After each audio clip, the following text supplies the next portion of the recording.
হে আমার সৃষ্টিকর্তা, আমি সবসময় চেষ্টা করি আপনার ইবাদত করার জন্য। যতটুকু ইবাদত করি ততটুকু আপনি কবুল করে নিয়েন।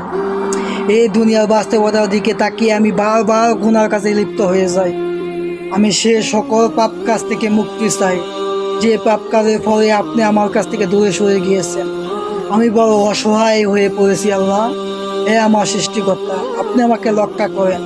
এই দুনিয়ার বাস্তবতার দিকে তাকিয়ে আমি বারবার কষ্টের মুখোমুখি হয়ে যাচ্ছি, বারবার বিপদে পড়ে যাচ্ছি।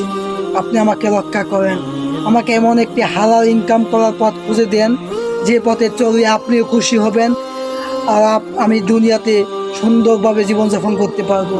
এই দুনিয়ার ক্ষণস্থায়ী দুনিয়াতে এসে আমি বারবার শয়তানের দোকায় পড়ে পাপ কাজে লিপ্ত হয়ে যাই।